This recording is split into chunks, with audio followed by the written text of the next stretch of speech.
Today's video is sponsored by Private Internet Access. Secure your internet experience today with a 3-year subscription to Private Internet Access VPN, all at a massively discounted rate. More on them in a bit.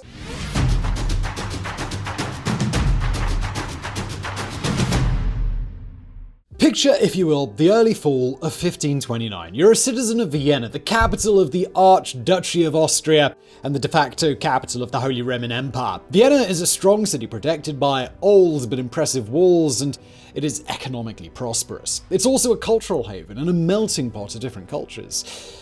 The tension is high. The Archduke of Austria and future Holy Roman Emperor Ferdinand I, lord of the land stretching from the Venetian Bay to the Baltic Sea, is at war. Ferdinand, like nearly all Holy Roman emperors from 1453 to 1806, is a member of the immensely powerful Habsburg dynasty, an Austrian dynasty of Swiss origin that came to prominence in the 12th century and established itself thanks to smart marriages and the occasional battle. At the time the topic of our video today is set, the Holy Roman Empire is a conglomeration of hundreds of territories of varying power and size that roughly correspond to modern-day Germany, Austria, the Netherlands, Luxembourg, Belgium, and parts of Poland, the Czech Republic, and Slovenia. His opponent is the Ottoman Empire, the Muslim superpower that existed from the 1320s until 1922 and was ruled exclusively by members of the Ottoman family. In 1529, the Ottoman Empire was a massive polyethnic state covering parts of modern-day Turkey, Greece, Iran, Iraq, Egypt, Tunisia, Algeria,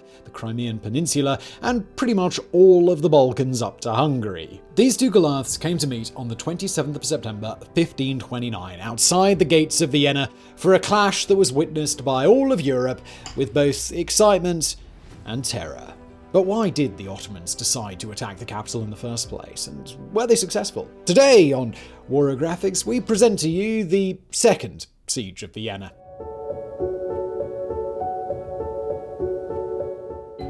First things first, to the wider audience, this siege may be known as the First Siege of Vienna, but technically the first battle for the city, known explicitly as a siege for Vienna, happened in 1485 when the Habsburgs and the Hungarians had some beef about things like who was going to become the rightful king of Hungary. In case you're interested, the first siege ended with Hungary kicking the Habsburgian forces' butt, taking over Vienna and keeping it until 1490. Today's topic has its roots in the aftermath of the Battle of Mohács in 1526, which took place in southwestern Hungary. This battle was the culmination of internal struggles and desperate efforts to keep the Ottomans, who went on a complete rampage across southeastern Europe, out of Hungary. In the end, all efforts of Hungary and its allies, the Holy Roman Empire, Croatia, Bohemia, Poland, the papacy and Bavaria, were in vain, and the Ottomans won. During the battle, the Hungarian king Louis II fell ill. Louis is married to Ferdinand I, Archduke of Austria's sister. Ferdinand, in turn, was also married to Louis' sister. This political double tap was established in the so-called Viennese double marriage, which took place on the 22nd of July, 1515. As a consequence of this event, Louis and Ferdinand had a unilateral agreement that should Louis die without a male heir, his territories would go to his brother-in-law.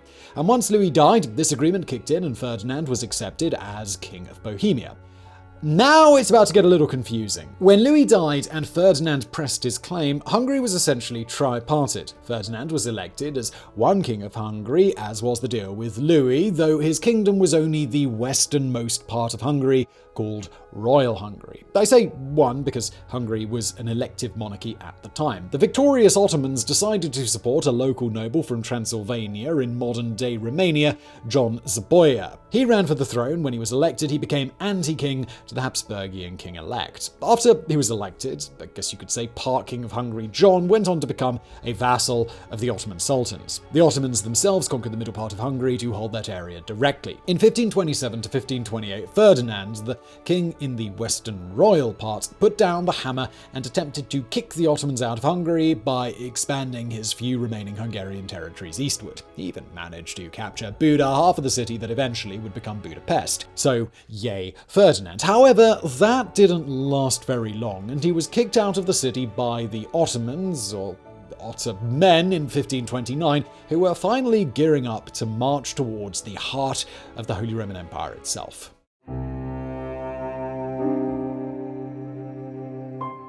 The Ottomans were commanded by Sultan Suleiman the Magnificent, a certified badass who ruled his empire for 46 years from 1520 until 1566. With him leading the charge in person, the Ottomans steamrolled most of the Balkans during his reign, as well as introducing a ton of new laws, jurisdictions, and other cultural influences into the various regions of the Ottoman Empire proper. These new aspects of daily life also spread out into the various vassal states of the empire. The size of the army Suleiman led was never solidified. It ranged from 120,000 to a whopping 300,000 soldiers strong, which were supplemented by elite forces of armed cavalry named Sipahi and elite infantry named Janissaries.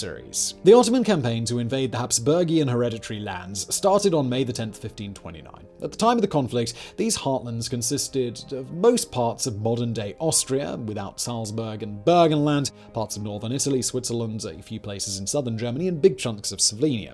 In other words, it was a crap ton of land. The Ottoman campaign was to take over some of this prime real estate, but it didn't start very well. Unusually heavy rains bogged down the advancing army, which caused floods in Bulgaria, through which parts of the march led. The terrible conditions also made numerous large-caliber cannons and artillery equipment unusable, which had to be abandoned.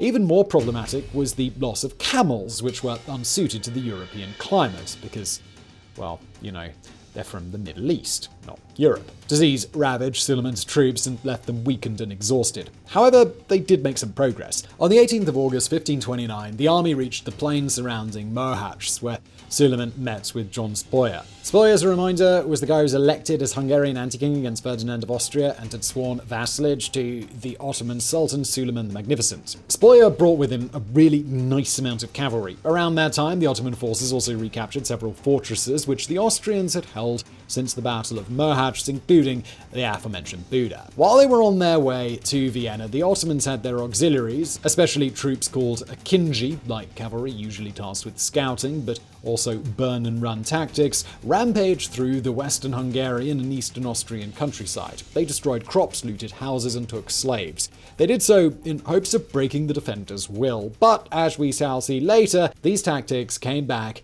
to bite them in the arse. Now we'll get back to today's video in just a moment, but first, here's a word from today's video sponsor, Private Internet Access. Private Internet Access is the world's most transparent VPN provider with more than 30 million downloads. They don't ever record or store user data, and they've got the court logs to prove it. The basics are simple enough. Private Internet Access changes your IP address and reroutes your internet traffic through an encrypted tunnel, successfully hiding your online activity from your internet service provider, network administrator, and even potential government sensors. But Private Internet Access goes beyond the basics. It's the most customizable VPN on the market, allowing you to make your VPN experience truly your own. Its code is totally open source and open to the public, meaning that their security protocols are verifiable by any cyber sleuth anywhere in the world. And not only does it work in tandem with every major streaming service, but it's also one of the few VPNs that fully supports peer-to-peer file sharing and torrenting. Private Internet Access is available for every major computer platform, and one subscription can protect up to 10 devices. Its next-gen service infrastructure spans more than 75 countries, giving you a ton of options. So try it out risk-free, and if Private Internet Access isn't for you, there's a 30-day money-back guarantee, plus 24/7 customer support, and right now, you guys can purchase complete digital privacy for yourself at great value. Private Internet Access is offering a subscription plan at an 83% discount, plus an extra 4 months for free. That shakes out to less than $2 a month. So head to privateinternetaccess.com/warographics or click on the link in the description below and get yourself some private internet access. And now back to today's video.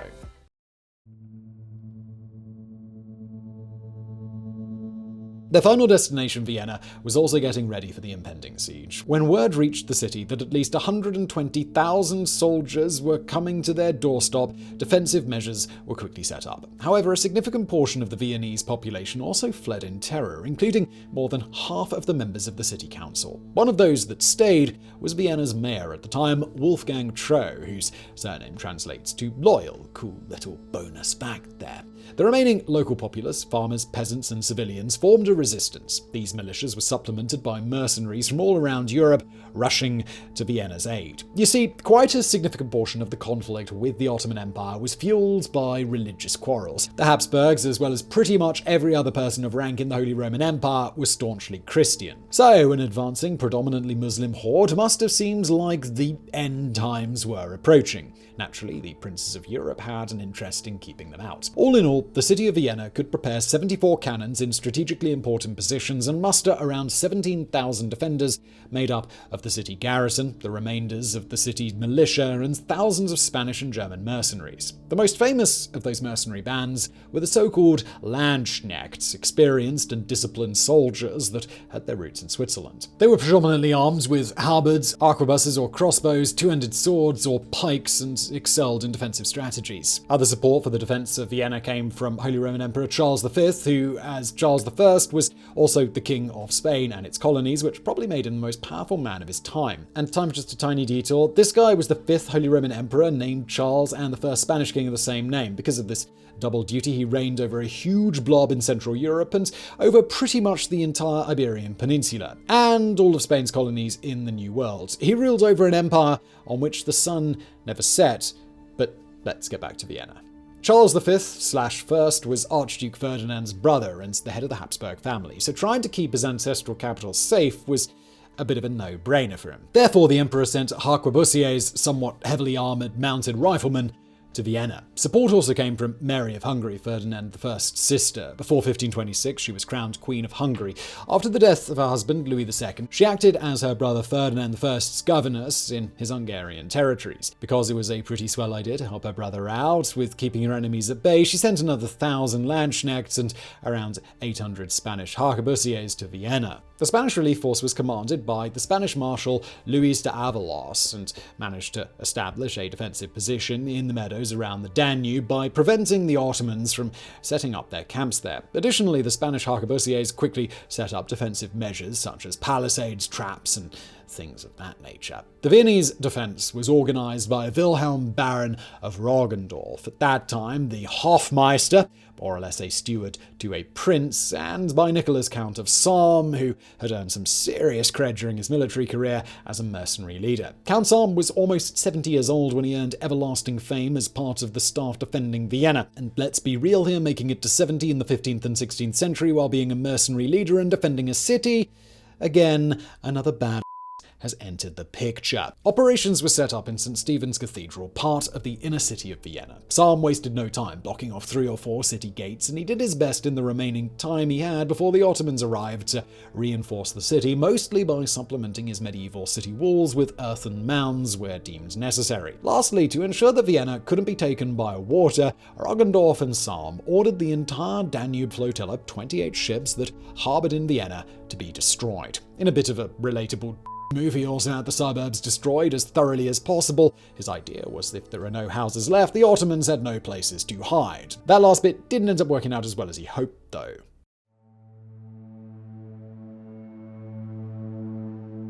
The first Ottoman contingents arrived before Vienna on the 23rd of September 1529. By the 27th, the city was surrounded by attackers. Split up into 16 camps, around 25,000 tents were being erected in a semicircle around the city. While they weren't equipped ideally for a heavy siege, only 2 large and 300 small cannons actually survived the trek to Vienna, their numerical advantage was still staggering. As a reminder, there were 17,000 Viennese defenders with 74 cannons against at least 150,000 besieging soldiers.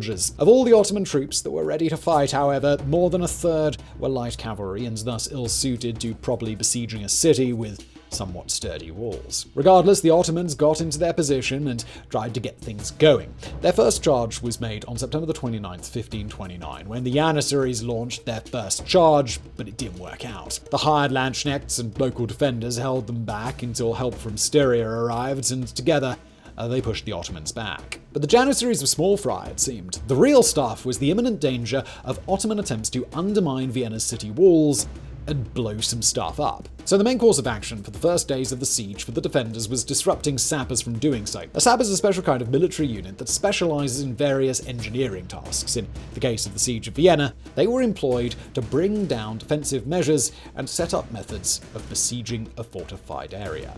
On October the 6th, around 8,000 men were sent out of Vienna to beat back the Ottoman advance. When it was revealed what the Ottomans were up to, thanks to information provided by an Ottoman turncoat, local miners and militia started to dig their own tunnels. business. Additionally, most cellars in the city were guarded to prevent some innocent house from becoming the Ottoman gateway to the city. They were also tasked with clearing the tunnels of sapper charges that they detected previously and push back the Ottomans, in which they mostly succeeded. The fighting in the tunnels was almost the most brutal and intense aspect of the entire siege. They dug in the general direction towards where the Ottoman digging sites were, and soon enough, Austrian and Ottoman tunnelers met. Old-fashioned, or back then we suppose time-appropriate, melees ensued. Firearms couldn't be used for fear of blowing up the charges the Ottoman sappers wore on their backs, so the job needed to be done up close and personal. And just real quick, these early charges were in essence drums or other vessels filled with gunpowder that were lit, ideally from a distance, and then, well, they went boom. Simple, but effective, so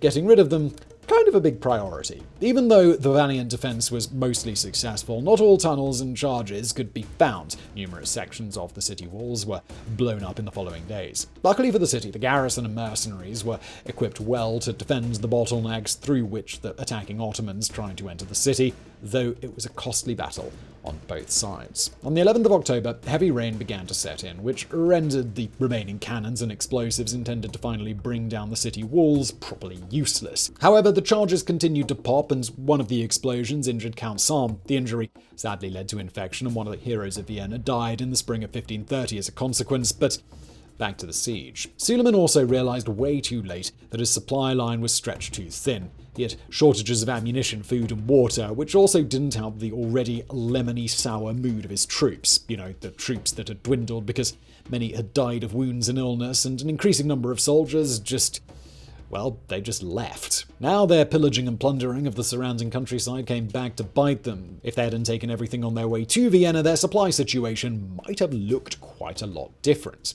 It isn't known if there were any consequences to the deserters, but given the generally bad situation the besiegers were in, they just had other worries on their hands. The Janissaries that Suleiman had dragged from their sunny homes to a cold and unfriendly Central Europe were also getting increasingly annoyed and convinced Suleiman to go for a daring all-or-nothing charge on October the 12th. As their luck would have it, on that day the Ottomans actually managed to blow up a big hole in Vienna city walls. This hole was later to be known as Suleiman's Breach. Spurred on by this fortunate turn of events for them, the Ottoman army launched their charge. An amusing anecdote has it to this day that a single Ottoman soldier managed to climb onto the breach with an Ottoman flag, held it up on the wall, and then was promptly just deleted off there by a cannonball. However, the charge went as well as someone would expect. The arquebuses and pikes of the defenders tore, sliced, and ripped their enemies to pieces.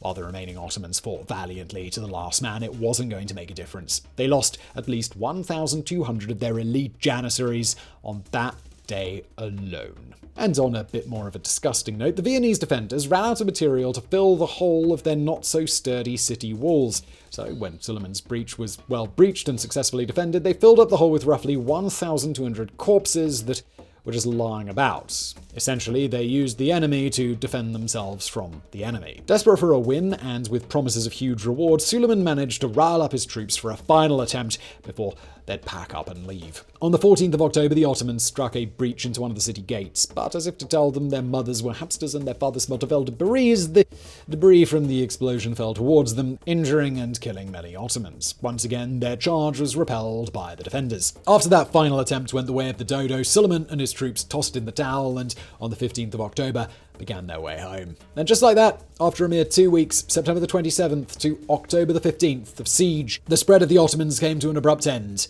For now. Before they left, the soldiers burned down their tents in hopes of denying their enemies spoils of war. Allegedly, they also killed a lot of the people they enslaved. Priests and the elderly were thrown into fires. Adult men and women were killed by blades, and only young children were kept alive to be sold to the highest bidder back in the Ottomans' home. The trek home to Constantinople, modern-day Istanbul, was long and arduous, with many more soldiers and beasts of burden dying on their way due to the approaching winter and their already long-gone supplies. Some Viennese regiments followed them on horseback and captured quite a few Ottoman soldiers. Luckily, most of the slaves, predominantly Christians, could also be saved by these regiments. Surprisingly, the Ottomans didn't counterattack. While they were following them, Count Salm and Baron Roggendorf also secured the border with Ottoman-occupied Hungary. The main part of the Ottoman army just marched on until their destination was reached on December the 16th.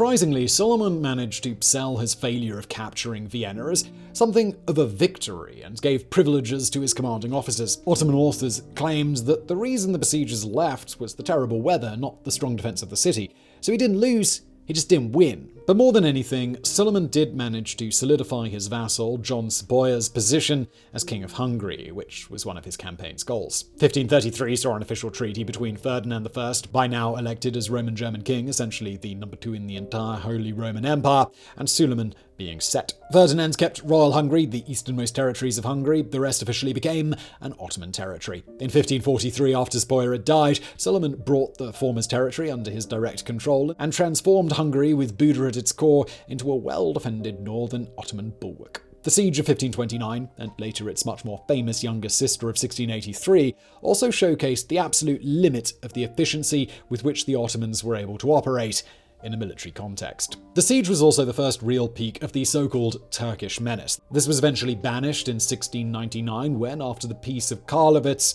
the Ottomans lost all of their belongings in the Balkans and Austria gained massive tracts of land, thereby becoming a great power. The aforementioned inherent religious components, the idea of steadfast and devout Christians against the marauding, wicked Muslims, also played a role in the aftermath of the battle. Martin, Screw the Pope Luther, wrote a couple of pieces about condemning the Ottomans, calling them God's switch and plague. However, he also rebuked the idea of another crusade against them. Probably a good idea, because after all, there were many crusades, some of which didn't fail. More importantly, though, this siege showed that the legend of the undefeatable Ottomans was just that, a legend.